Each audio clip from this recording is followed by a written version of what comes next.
Hello, hello, hello, fellow humans.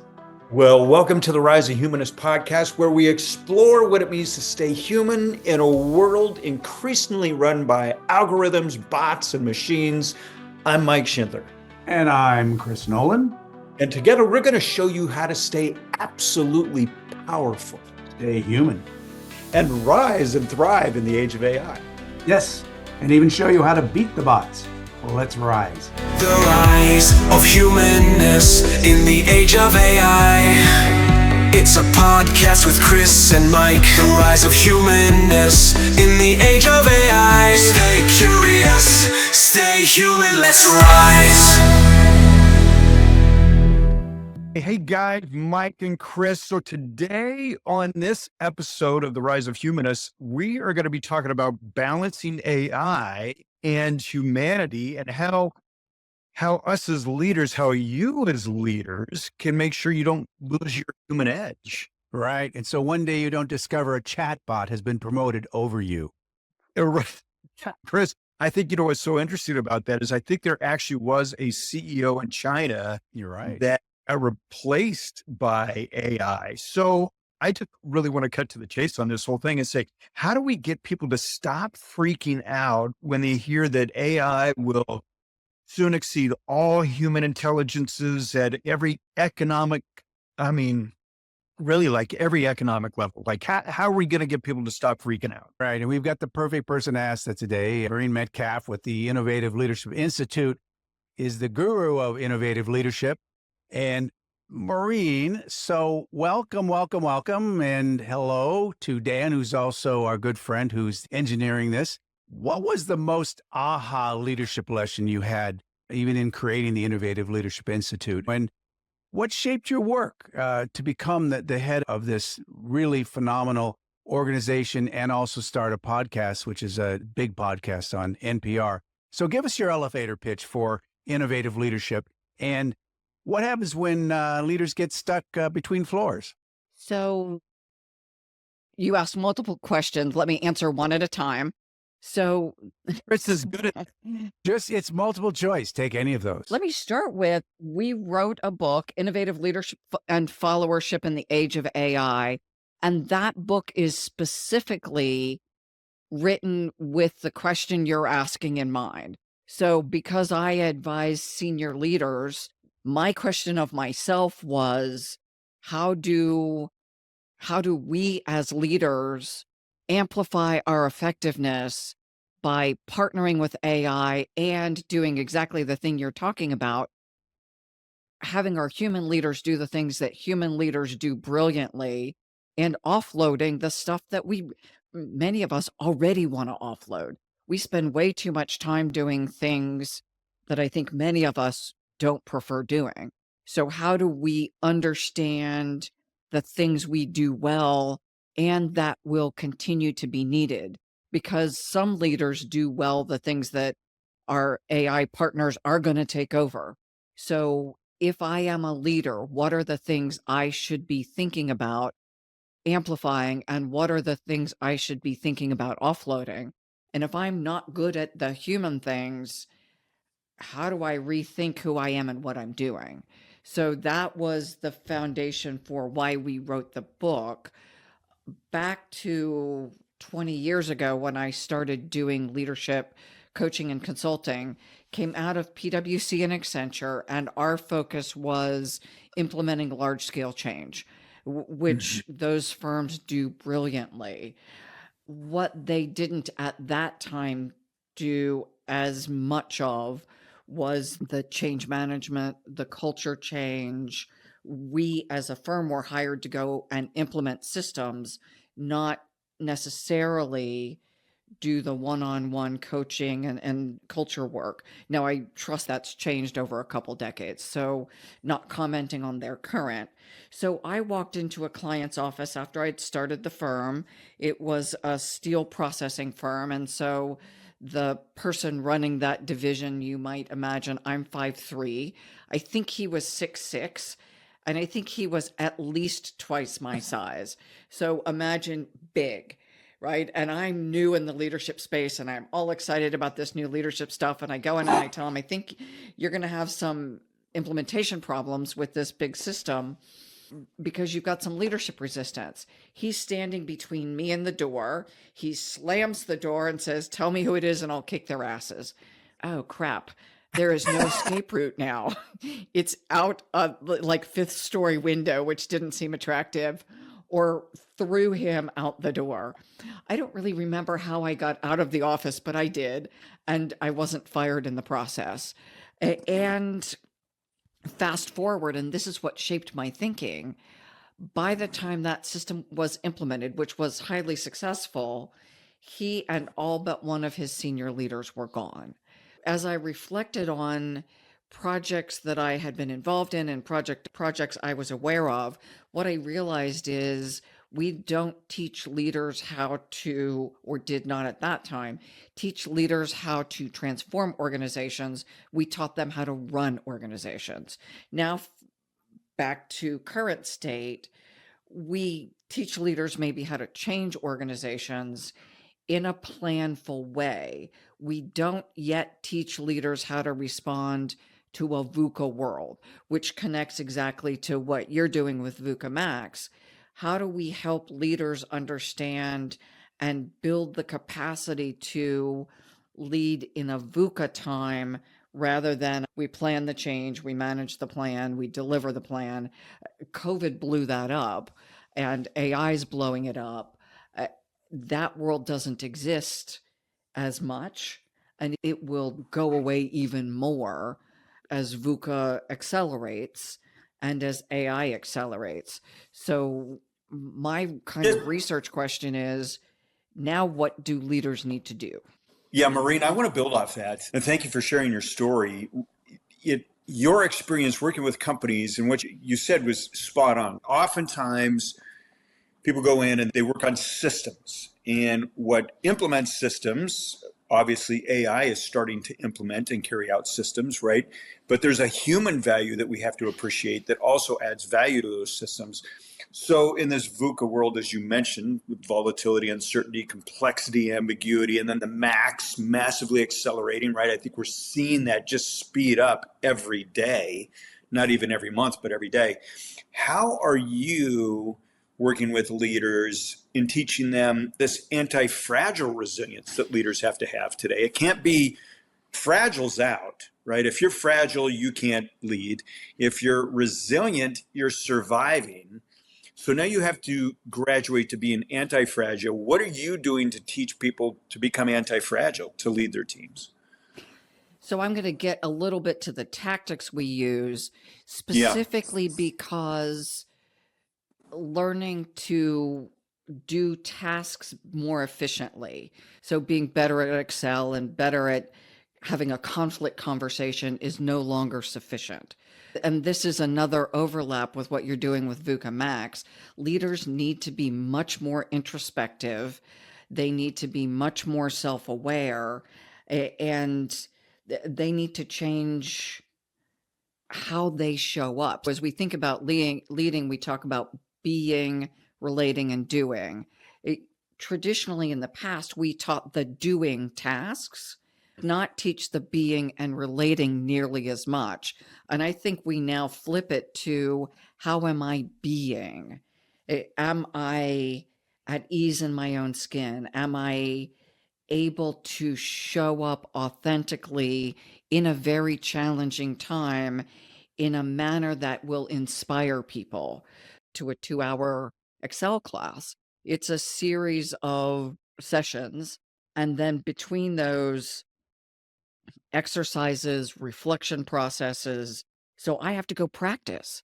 And if we think about how we do athletics, nobody is good at golf because they read a golf book, watched a couple of golf tournaments, and they're not good. They can point to what somebody else does that's good, but they don't have the muscle memory, especially under stress. So a lot of this is about practicing and building mastery in reacting appropriately during stress. How do I become agile? How do I convey a vision in a range of situations? What do I do in uncertainty? And how do I build my personal comfort with making decisions as late as possible and the smallest decision as possible, and do this kind of mind of a scientist pivot from I'm not the Wizard of Oz, right? I'm not the omniscient. Instead, I'm a very good scientist. Small step, experiment, small step, correct, correct, correct, and end up at in a very different place than I would have had I created a plan that was supposed to last for 18 months. That those tactics that used to be brilliant are insufficient. Yeah. Well, yeah. Speaking of a very different place, I mean, that's where we are headed. And the podcast, Maureen, is The Rise of Humanness. And like you said, it does overlap with things that we teach in VUCA like conscious leadership and the VUCA line, knowing where you are moment to moment, like you said. But so let's talk about this big issue that is now literally a buzzword on LinkedIn and a hashtag on LinkedIn, human-centric leadership in the age of AI. But what does that mean, as Sam Altman says, that with AGI, as Mike said at the very beginning, we're going to have AI that exceeds all humans at all economically valuable work. So where does that put a leader who's looking to retain human value and purpose and meaning in a company where maybe you think the company is in a corner quietly trying to plot how do we automate everything? One, we're not there. We're just not. Well, Sam Altman's predicting 2025, 2026. He may be optimistic. He runs OpenAI. I don't doubt that. He may be there, but that doesn't mean companies will bring it on at the pace that Sam Altman's projecting. Well, not with the rivers of deep thinking, as you just said. Yeah. And what we've seen in 2024 is companies are not bringing this on at the rate anticipated. Oh, no question there, too. So at some point, this will accelerate, but I don't think at the end of 2025, humans will be irrelevant and companies will just be run by AI. No, it's not that. Just extrapolate then. Say 3 years, because we talk about massive transformative purposes in companies. What does that do to meaning and purpose and accomplishment in a company where people are going, even now, let's say AI does 80% of my work. Where does that take us? The beginning of our program looks at who am I as a human and what is my life purpose. I think we'll be revisiting that when the things I thought were most valuable in the world can be done by technology. I don't think humans become irrelevant in my lifetime. Now, maybe 50 years from now, that we could be at risk. I hope I'm right in that humans won't become irrelevant. And I probably watch some of the same podcasts you do that say it's sooner than that.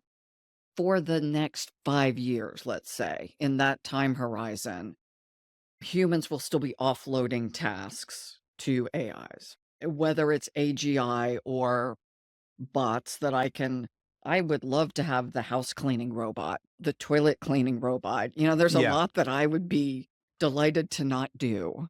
We don't think that AI will ever replace the upper 20% of human output, because right now, as an example, AI is based on deductive reasoning.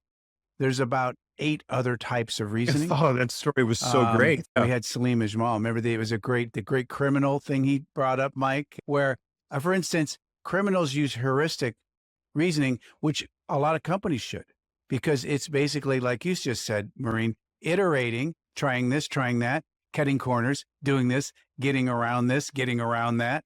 And it's hacking, which is a different type of mindset, which is just one of those different types of mindset. Captain Kirk is another type where he just has hunches all the time.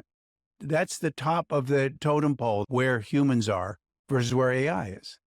So it is encouraging.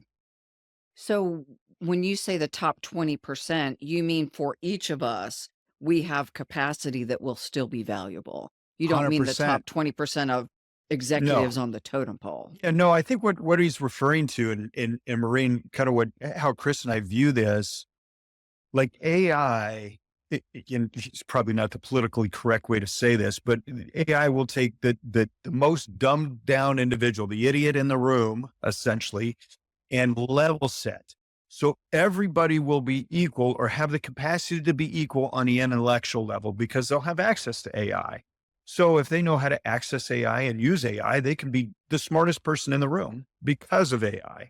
The difference is going to be that 20%, that other 20%, as Mark Devine says, we've got 40% more. When you think you've hit the wall, you've got another 40% you can go. We're talking about that 20% that you're going to have the discernment, the decision-making capabilities, the experience, the things that you bring to the table based on your the Captain Kirk hunches, right? So that's what we're referring to is we're with you in believing that humans will not be irrelevant at all. We've just got to get humans to understand that hey, you've got an opportunity to elevate into that other 20% capacity. So when you're with leaders, are you moving away from systems or still deploying systems, but how are you teaching them to tap that other 20%? What are you doing inside your organization to bring that out when the whole world's chaos? Everybody's trying to figure out what AI tools to use. So you said a couple things that I want to play off of. Yeah. I absolutely encourage my clients to be using AI. Yeah. So conversations just today, like in this situation where we've got a senior executive and then some junior people, and occasionally the senior exec will say, I need this thing. The junior and doesn't give enough direction. And the junior person is just kind of left wondering what the heck to do. We walked through several examples of I go to Copilot or whatever item of choice. How would I do this thing? We really are in some cases, to amplify what you're saying, helping our younger, less experienced people function when that middle level of management isn't present. So Yeah. we are enabling, and I wouldn't, in this specific situation, they're not the idiots in the room, they're the young people in the room. So how are we helping our new enroll folks accelerate their productivity dramatically? I think Yeah. so we at ILI look at 10 things that leaders need, and I would say people need in the age of AI. And one of them is AI skills. How do I learn to use the tools that are present? Just like in past generations, people learn to drive cars and not, run over people in buggies. We have to be good at these skills, but we also need things like domain expertise so that we know when the system, the AI system, is giving us good data or not good data. So Yeah. those are the skill side. Then we've got the interpersonal and mindset pieces that specifically leaders need. Ethan Mollick at Wharton School, he teaches entrepreneurship. He's really great on the AI front. He talks about the homework apocalypse because you're talking about young people, right? 99% of people are cheating on homework. He doesn't care. And most good professors don't care now either if you're teaching even English or writing, creative writing, because a couple reasons. And there's a bit of a paradox here. If one, they may be learning as they cheat, which is good. But then, as you just said, when they get out, the real things they need to understand an expertise enough to understand when AI is incorrect or correct. Or not only that, to understand how to beat AI. This is the real key we're talking about. And this is why coaching and training and the Rise of Humanness, our Rise of Humanness coaching program, is so important. You have to understand, you have to teach everybody that, as Mike just said, there's a democratization level that you're going to come to. That's 80%.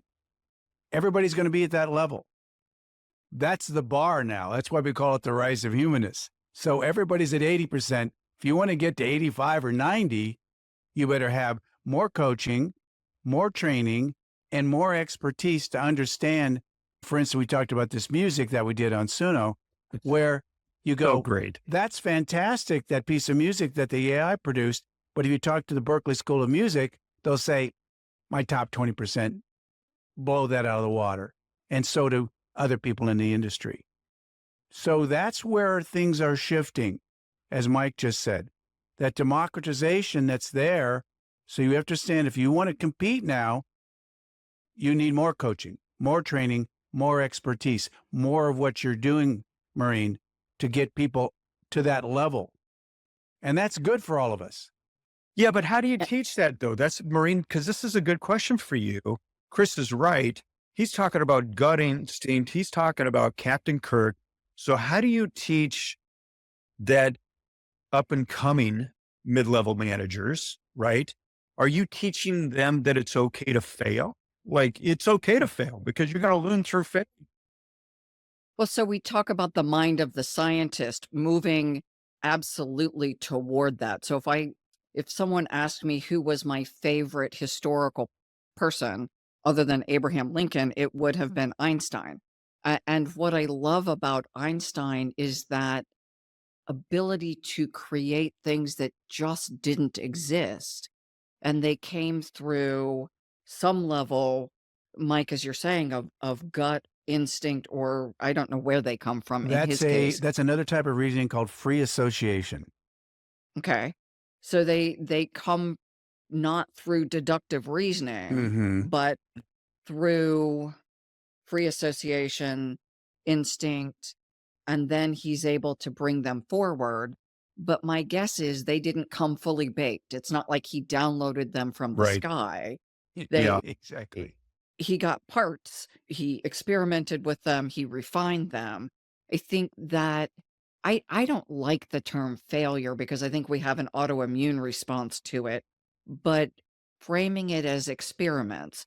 And I'll talk about one of my clients who was a research scientist working with people with significant hearing deficiencies. And she would say and believed that a failed experiment, as in didn't deliver the results they were looking for, is absolutely as successful as an experiment that produced the results, because I need to know quickly if the thing I'm working on is not working. So if I'm spending more time on an approach to improve people's hearing that does not work, that is more time that humans can't hear.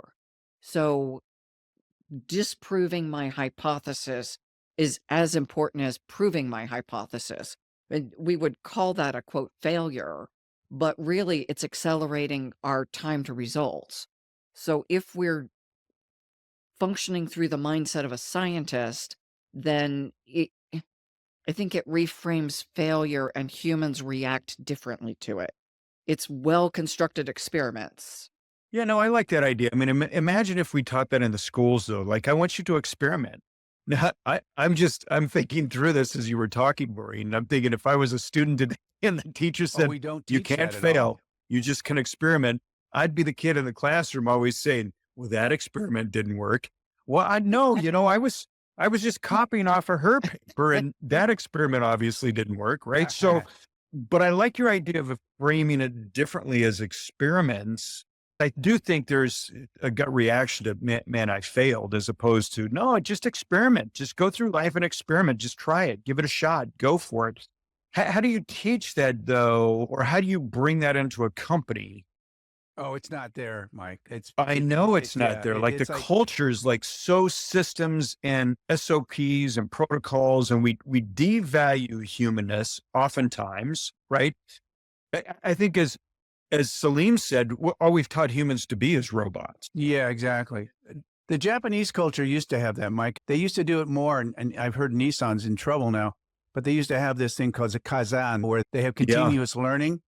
And I think, Maureen, what would be very exciting, and we'll probably iterate this into more of the Rise of Humanness, we really need something called exponential innovative leadership, which just expands it and has this continuous, almost like Google's X moonshot division, where there is no such thing as failure. It's just continuous iteration. And there are some frameworks like consent versus consensus, and the idea that I consent to experiment. I consent to Yeah. try something for Yes. X period of time, and this is the measure we're looking for. And I saw an organization do this with a reorg where they were moving people to roles they weren't excited about. But I can consent to experiment for a month, right? I can try it as long as it doesn't blow anything up. I can consent. And I can withdraw my consent if it stops working.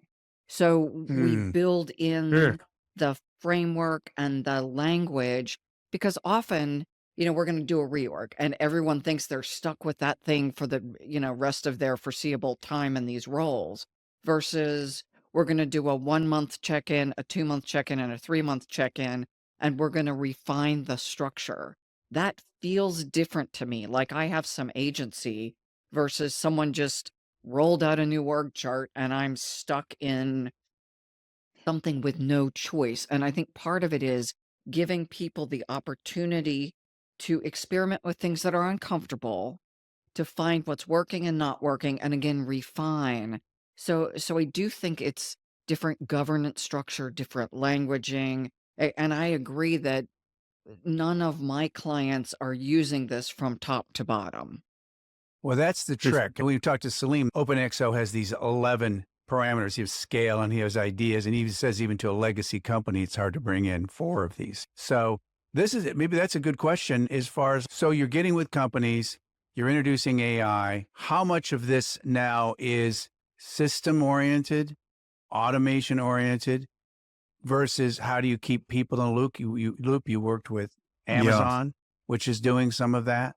How are you balancing all of that in a company as they automate? This is the goal line question for us here now with the Rise of Humanness. How are you balancing it?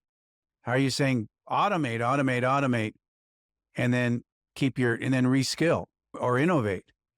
So as consultants, we love quadrants, right? So we have a quadrant framework based on Ken Wilber's work, and it looks at Yep. 4 things. It looks at 2 quadrants for the human. What do I believe? What do I value? So what's going on inside of me? So my sense of purpose. Then how do I behave?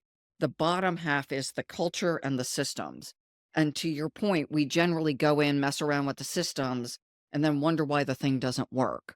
So in our work, we focus on aligning, and we do this in all of our leadership development programs to build the agility with this thinking.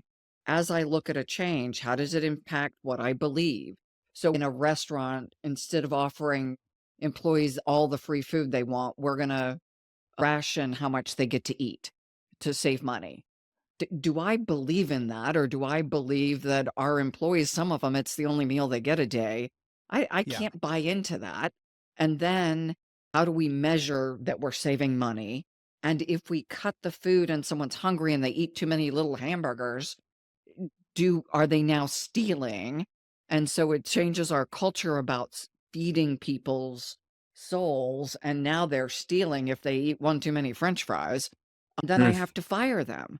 So if we look at, and that's just an example that I run through the. I've just gotten hungry now and be back in 5 minutes. I know. I was thinking about French. So As we think about all of the big changes we're making, how do they impact purpose? How do they impact behavior? And how are we incentivizing or disincentivizing? And so if we only look at, we've got this great new program to save money and improve productivity, and what we've done is turned humans into machines, or created fear that they're waiting to get fired. How do we look at these changes through a holistic system so that we can maximize the value of AI for the enterprise, for all the stakeholders? So this is where conscious leadership comes in, where I'm looking through the lens of stakeholder leadership, that my employees are a group of stakeholders. My customers are a group of stakeholders. Customers want to pay less. Employees want to get paid more. People providing capital want to get paid more. how do I work that equation? I'm thinking almost of a Rubik's Cube, right? There are just all kinds of things and permutations and twists and turns we need to get to a solution. And often we oversimplify it. Okay, so this is interesting to me. So let's talk about, because, companies are still going to want to see the measurements, right? They're still going to want to have the data. They're still going to want to quantify everything. So do you see leaders, especially in this age of AI and all the tools that people are starting to integrate and people having that fear towards AI, do you see leaders becoming more data oriented, or do you more like Spock, right? Or do you see them gravitating more towards Captain Kirk and having more hunches and really pulling that side out? I mean, where do you think the pendulum is going to go? Do you think it's going to be like, hey, we're going to implement AI so that we can have more data at our fingertips and we can get rid of employees? That's Spock. Or is it Captain Kirk, like, no, the value? Yes, I need a Spock, but I definitely need all the red shirt guys too. So I think it has to be a both. With all of the analytics available, we have better information. And my concern about being just Captain Kirk, he was good because he had had years of experience, right? We think of firefighters and they know when to go into a building, but they also know when to leave a building before the thing collapses. And that's just muscle memory of, I know when the floor starts to be soft and I know when these signs happen. We call it instinct, but it's really that practice, practice, practice over decades in some cases. So as we are changing the world rapidly, my concern is that the Kirk kind of instinct can be off slightly or way off because I use the firefighter example. If I have steel beams rather than wood beams, the floor is going to feel different than it used to feel. And that instinct that I had may now be off. So I think there is a reliance on data. And yet I still think, Chris, this was the associated, what was that kind of intelligence that you said Einstein had? Free association. Free association. So I think I think our best leaders will have that ability to free associate, to synthesize across a range of inputs. And I think we call that what Kirk did. We have to learn how to help people refine and build it more quickly. But it's intrinsic to business. It's intrinsic to entrepreneurship because there's all these other different types of reasoning. But when your job's in your WAS and you're saying, let's take on IBM, you're accessing all kinds of different types of reasoning that are completely like, let's not do it like it's been done before, right?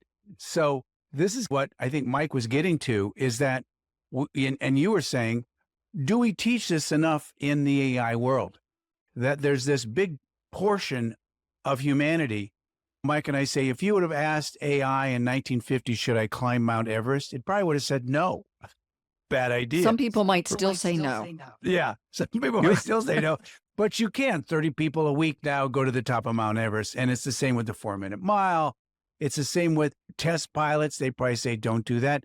Human beings, we have this big thing, this big part of being human being that's very different than AI. And I think in this new age, to get above that democratized 80%, we're really going to have to cultivate that much more than we have in the past.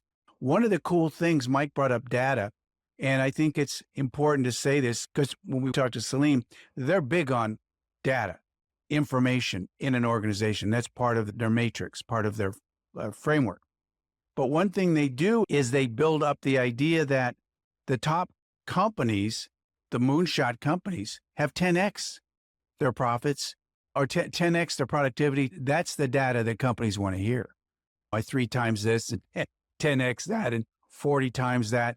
So I think what we're talking about, that top 20%, we need more attention on, well, what's the end game with that as far as profits and reducing people's time, reducing costs, and then increasing productivity. And I think at some point we step back and ask the question, what does it mean to be human?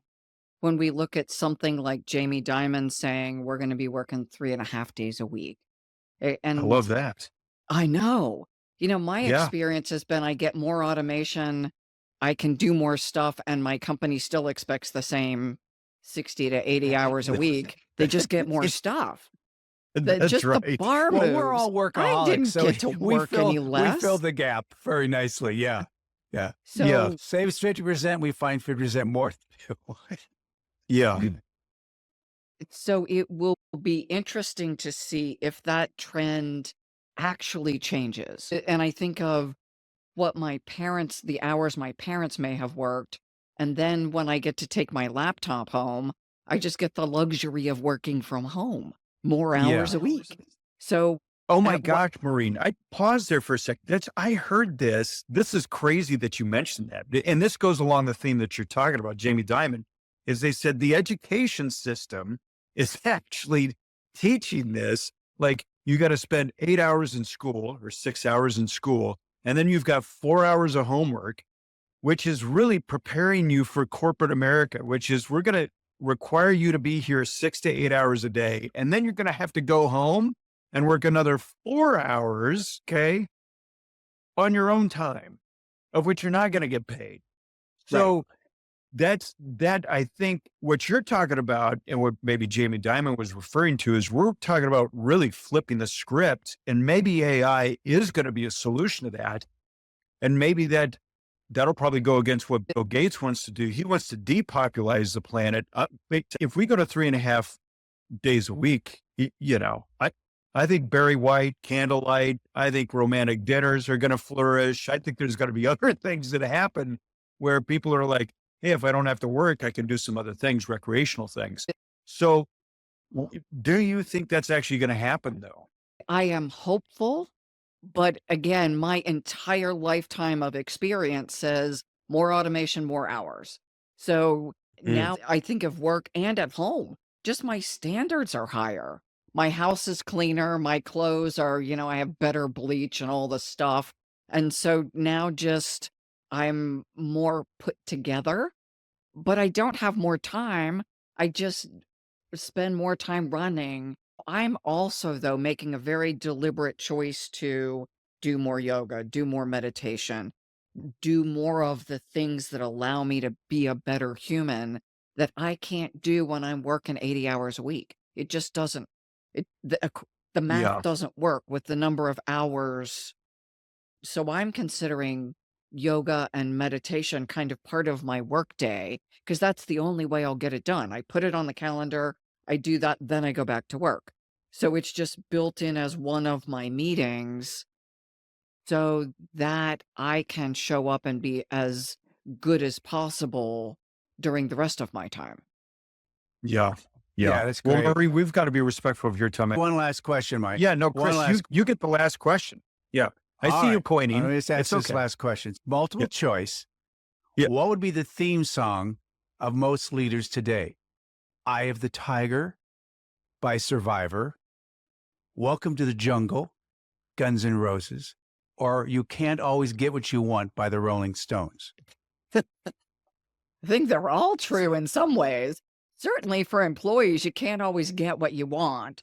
I don't know that we follow that with, but you get what you need. You just don't get what you want. Businesses in the US, I can't speak for everywhere, are often set up to welcome to the jungle. I don't know the words as well to Eye of the Tiger, so I'm not able to Well, respond. that would be more focus. You rise above the challenges. You're Rocky, that. Yeah, I love that, Chris. That was really thank good. you. They're Rocky. Yeah. Yeah. I wonder if part of that is phase of life. So people later in their career after they've raised their children and stuff, the Rocky thing, because I'm not spending another 6 hours a day running kids to sport events, helping with homework, all the other stuff that goes on in addition to work and self-care. I don't know how, given the current framework that in which many people structure their lives, I don't know how you do all of it and have any ability to also really contemplate and do the things that are restorative. Yeah. And earlier in my life, I also have less experience and less wisdom. So I'm going to be a little, at least we hope, I'm going to be a little more anxious, a little less comfortable failing. Some of that instinct that Kirk has built over decades. That stuff isn't yet online. So as I'm in building mode, I think many people are both more anxious and running as fast as they can. Welcome to the jungle. Okay. Yeah. Well, that's a great way to end this. Welcome to the jungle. Now I'm going to have to go turn on a little Guns N' Roses. And you heard it from Dr. Maureen Metcalf. Welcome to the jungle. Welcome to the age of AI. But you know what's cool is, the guys that survive the jungle are the ones that really understand, how to be human, right? Or blend in or adapt. So, I mean, yeah.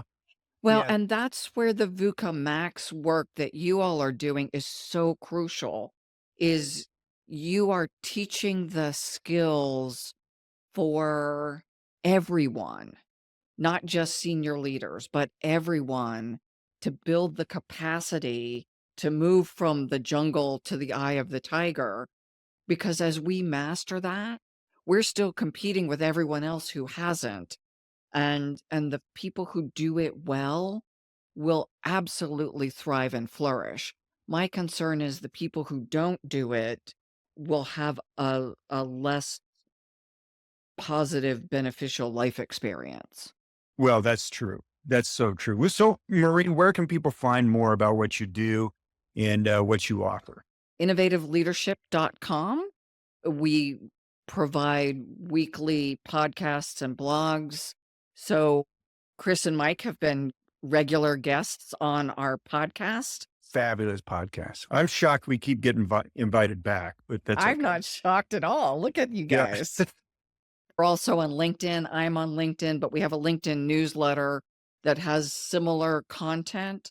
And for people interested in and curious, I really do encourage you to follow Chris and Mike, follow me, follow Matthew Griffin.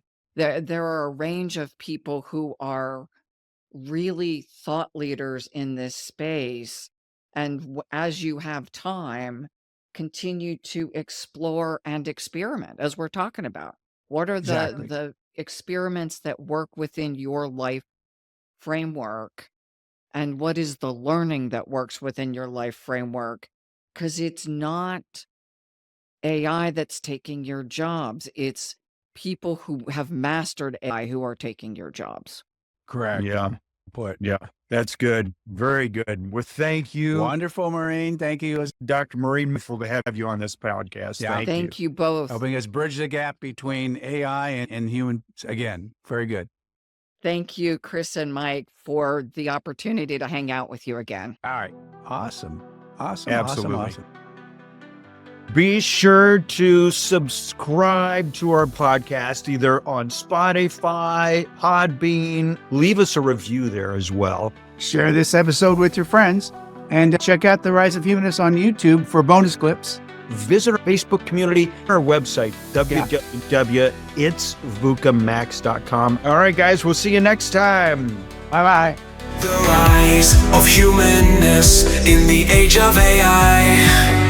It's a podcast with Chris and Mike. The rise of humanness in the age of AI. Stay curious, stay human, let's rise.